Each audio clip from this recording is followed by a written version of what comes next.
tenho 67 anos, nasci na margem direita do Rio Madeira, numa pequena cidade chamada Borba. Não nasci dentro de um barco por acaso.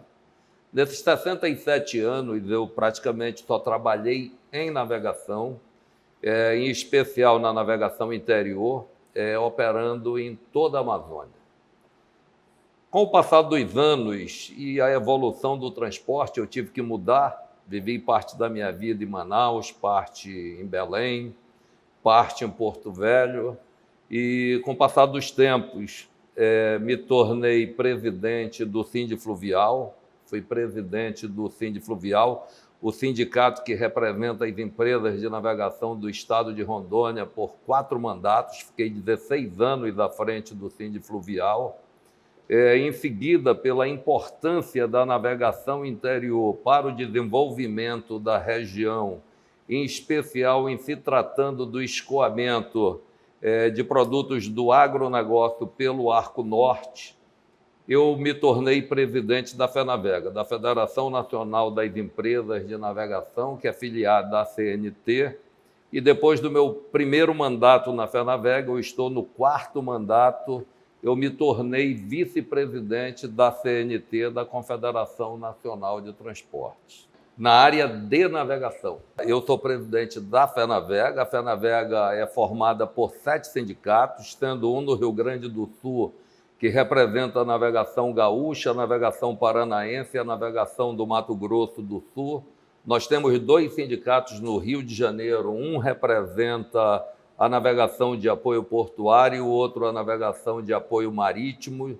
Temos um sindicato em São Paulo e 3 sindicatos na região norte. Um em Manaus, que representa a navegação do Amazonas, um no Pará e um no estado de Rondônia. Portanto, a FENAVEGA é uma federação enxuta, formada por apenas 7 sindicatos que representam todos os segmentos da navegação brasileira. Para quem não conhece de navegação, é difícil entender. Então, nós temos navegação de longo curso, que é a navegação que se faz entre países, né? Por exemplo, Brasil e Estados Unidos. Tem uma navegação de cabotagem, que é a navegação costeira, aquela navegação que faz a costa brasileira. Temos aí quase 8.000 quilômetros de costa, mais o rio Amazonas, que é praticamente todo navegável por grandes navios. Temos a navegação interior, a navegação lacustre, de forma que a FENAVEGA representa todos esses segmentos de navegação, e se nós analisarmos, um não vive sem o apoio do outro.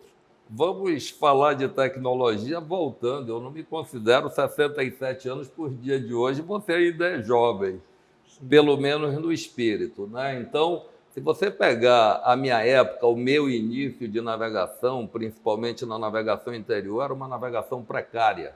E naquela época a Amazônia era pouco desenvolvida, depois veio aí a Zona Franca de Manaus, depois veio o agronegócio do Mato Grosso, e de sorte que nós crescemos bastante. E assim como nós fomos crescendo, o movimento foi crescendo, a navegação foi evoluindo. E hoje eu posso garantir que tanto na navegação interior como nas demais navegações, nós temos hoje na navegação interior uma das melhores frotas do mundo, inclusive em se tratando de Amazônia, no transporte de derivado de petróleo. Para a prevenção de um acidente, nós navegamos inclusive com embarcação de casco duplo. E hoje na navegação de apoio marítimo, para não citar toda e ficar muito longa, nós temos, eu acho que o Brasil, a 3ª mais importante navegação de apoio marítimo do mundo, né? Então, nós evoluímos bastante, e eu poderia comentar que nós estamos a nível da Holanda, a nível da Bélgica, né? A cada dia, a cada embarcação que nós lançamos na água, nós temos tecnologia mais moderna de embarcação para embarcação. Nós estamos sempre evoluindo. E nessa questão de evolução, um dos gargalos que nós temos é a formação de tripulação, que infelizmente é formado só pela Marinha do Brasil e não acompanha essa evolução tecnológica que nós desenvolvemos a cada dia. Da questão de formação, nós trabalhamos, a FENAVEGA trabalha há muito tempo, para que o SESC-SENAT possa formar os profissionais para a nossa área, não ficar sob a Marinha do Brasil, que forma pouco. Então, nós precisamos evoluir. E o SESC-Senat, com a expertise que tem em formação de profissionais para a área do transporte rodoviário, para a área do aéreo, para a área do ferroviário, nós não temos dúvida que, com essa busca constante do SESC-Senat por tecnologia e para preparar cada vez mais o ser humano para atuar na área de transporte, seria para nós a solução desse gargalo que nós enfrentamos e que é um problema muito crítico para a navegação brasileira em todas as áreas que nós atuamos. Olha, o maior problema da navegação é que a navegação, eu costumo dizer que a navegação não dá voto, né? Se conhece muitos portos, se você perguntar em qualquer evento que for o nome de algum porto, praticamente vão te falar 3, Paranaguá, Santos, Pecém, mas ninguém conhece a navegação. No Brasil se fala de porto, mas não se fala de navegação. Tudo que nós vivemos nesse período de seca era previsível. Hoje, as informações que você tem de meteorologia, você pode prever com anos de antecedência o que vai acontecer. E estava escrito. Infelizmente, nossas autoridades não fizeram nada. Tivemos aí seca histórica, o Madeira, pela primeira vez na vida, parou totalmente a navegação. Nós ficamos aí aproximadamente quase 3 meses parados, num rio que só por lá nós movimentamos em torno de 16 milhões de toneladas. Então, você afeta gravemente e você acaba tirando competitividade do agronegócio no mercado internacional, porque você tem o frete mais barato, o frete mais seguro, e que você leva, na questão do Arco Norte, mais competitividade para os agricultores aqui que produzem no Mato Grosso, em todo o Centro-Oeste e no Norte. Então, foi uma situação grave que foi anunciada e que ninguém realmente tomou providência.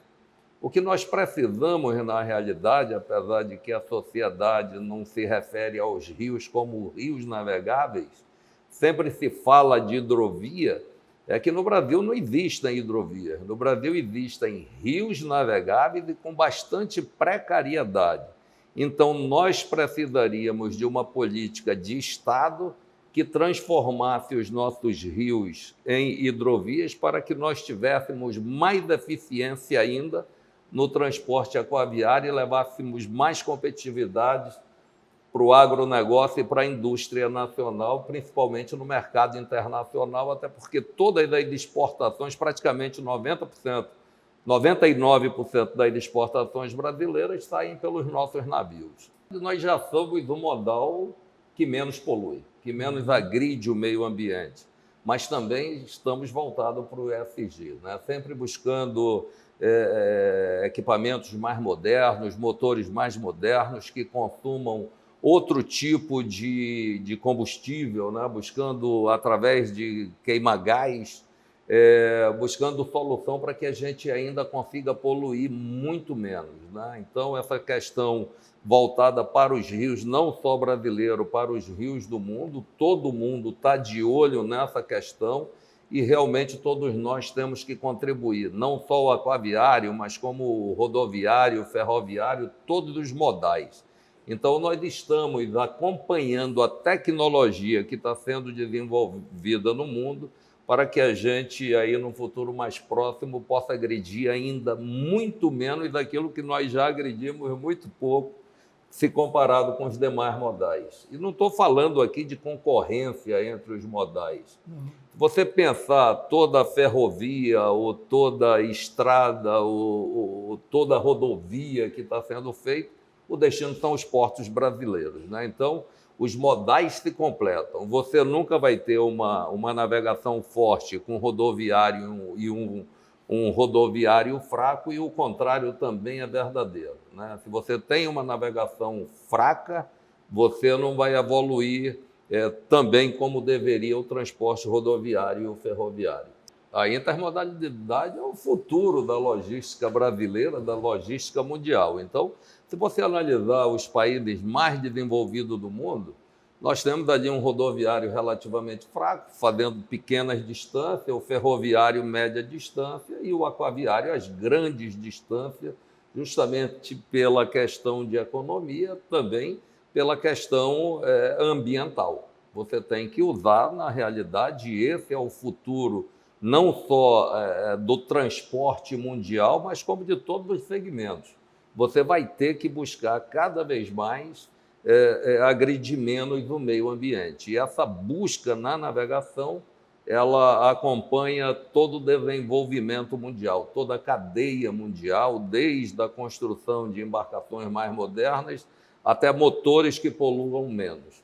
Se nós formos analisar a Amazônia, eu lembro que há muito tempo atrás eu li uma matéria que dizia Amazônia, terra sem lei. Não que a Amazônia seja violenta, era a ausência do Estado na Amazônia. E nessa reportagem, eu lembro bem que se comentava que existia lugar na Amazônia, na época, e que o dinheiro não tinha valor, se vivia de escambo. E aí você tira a importância da navegação. Se existia escambo, era porque nós levávamos a moeda de troca, né? Então a navegação chega aonde nenhum modal chega na Amazônia, até pela complexidade de rios e de dificuldades de construir estrada.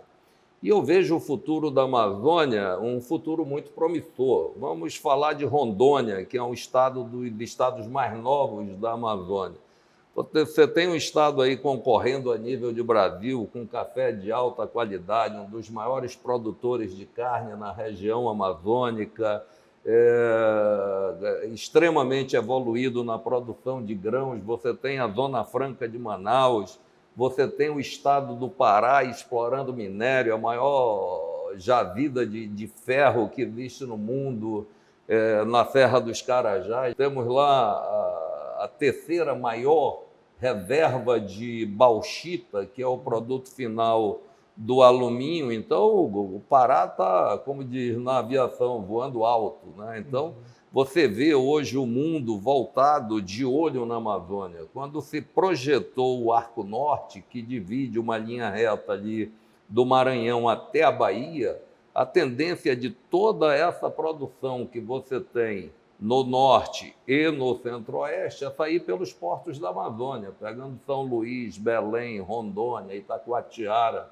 Então, nós evoluímos bastante. Nós saímos aí de uma movimentação de apenas 8 milhões de toneladas há pouco tempo, chegando a 100 milhões de toneladas, que é o movimento que nós devemos e já está ultrapassando pelo Arco Norte. Então, eu vejo a saída da Amazônia como levando uma condição de maior competitividade, né, pela proximidade da porteira do produtor até o destino final e desafogando portos do Sudeste, como Santos e Rio de Janeiro. Então, você tem uma operação que se fortalece pelo um lado e que desafoga os portos que hoje estão congestionados.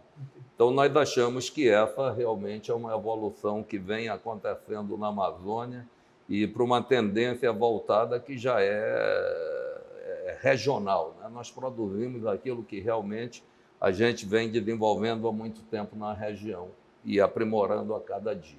Olha, esse equilíbrio ele tem que acontecer, né? A Amazônia é uma região frágil, uma região jovem, né, que você não pode ter muita agressão. Então, eu vejo o seguinte, se você pegar o estado do Pará, que já vem desenvolvendo há muito tempo, o estado de Rondônia, que é voltado para o agronegócio, em Rondônia o que leva a economia para frente é o agronegócio, você tem o estado do Amazonas, do estado de Roraima, o estado do Acre, o Amapá, que realmente não desenvolveu isso. Então, existe uma consciência ambiental, não só por parte de leis criadas ou de imposições, existe por parte do empresariado local de que, se realmente ele não tomar cuidado, em muito pouco tempo ele deixa de produzir.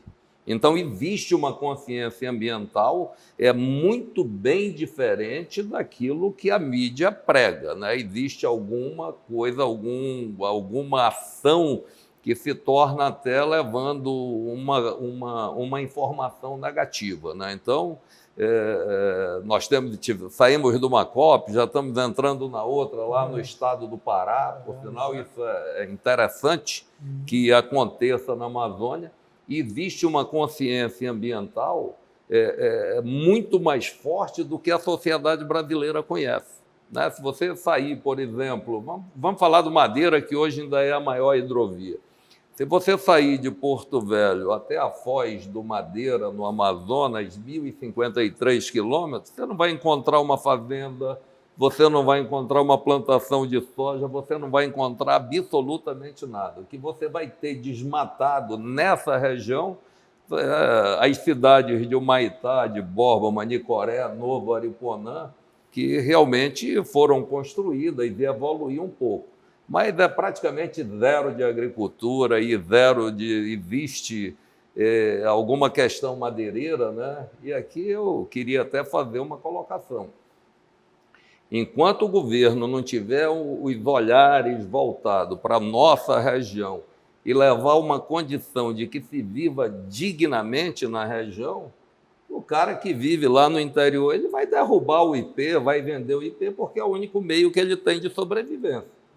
Ou nós levamos de uma condição e essa condição melhore a qualidade de vida, ninguém quer estar no mato cortando madeira, mas parte da população é o único meio de vida que ele tem. Ou levamos o progresso, ou isso continua acontecendo.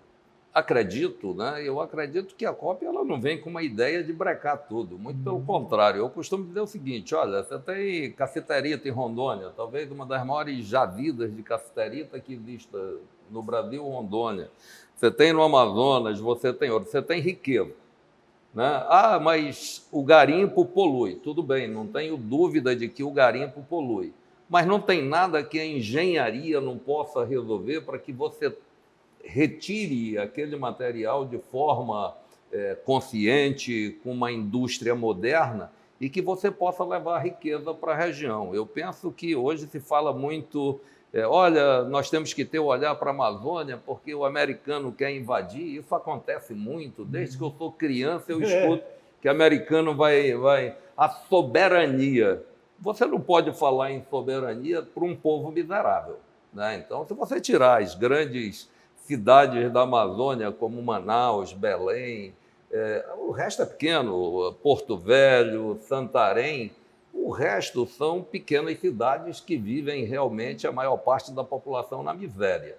Então, eu acho que tem que se levar riqueza, se existe riqueza, ela tem que ser explorada de forma consciente.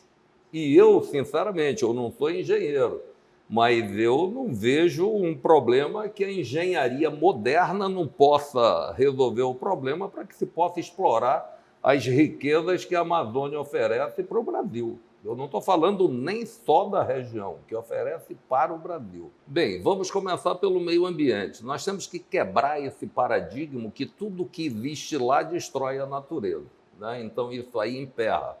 Então, você tem uma dificuldade hoje para você construir um porto, que você vai usar uma pequena área para construir um porto na Amazônia, você tem um processo tão demorado que você acaba não investindo, né? Então, nós temos que desburocratizar o setor da navegação, que dentre os modais de todos é o mais burocratizado, né? Todo mundo manda, todo mundo cria normas, todo mundo cria lei, mas não existe ninguém trabalhando para fomentar o setor. Você está aqui dentro de uma área de transporte, mas pouco você ouve, ou quase nada você ouve falar de navegação. Então, quando se fala, olha, a navegação movimentou, não se fala navegação, no Brasil ainda se fala assim, os portos movimentaram 1 bilhão e 200 milhões de toneladas no ano que passou. Ora, o porto é uma estação de transbordo. Quem movimentou, na realidade, foi o transporte rodoviário, ferroviário e a navegação. O porto serviu apenas como uma estação de transbordo. Então, eu ainda acredito que no Brasil se dá mais atenção para a questão portuária do que para a navegação. E eu tenho uma frase que é minha, que eu digo sempre o seguinte: é até bíblico, né? Você faz navegação na Amazônia sem porto. Noé, quando navegava, não tinha porto, é bíblico, né? Mas o contrário é impossível. Se você não tem navegação, você não tem porto. Então, uma das coisas que realmente nós já trabalhamos buscando tecnologia constante em países de primeiro mundo, copiando algumas coisas que funcionam na Holanda, adaptando para a região, na Bélgica, no Mississippi, e sempre buscando o que existe de mais moderno. Mas para que a gente seja mais eficiente e realmente tenha uma navegação mais eficiente, sendo eficiente, nós temos uma questão ambiental diminuída, você é eficiente, você trabalha de uma maneira que você agride menos. Então, eu acho que o principal trabalho que tem que ser feito realmente é desburocratizar o setor e cortar as amarras para que a gente seja mais eficiente a cada dia. Você não conhece o teu passado, o que vai ser o teu futuro?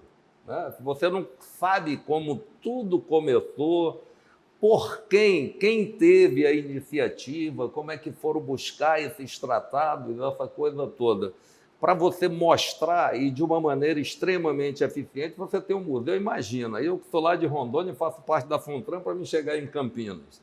Pegar um voo para Brasília, de Brasília para São Paulo, um carro para Campinas, para mim chegar em Campinas. E imagina o povo que tem interesse em conhecer um museu de transporte, mas que está lá em Campinas.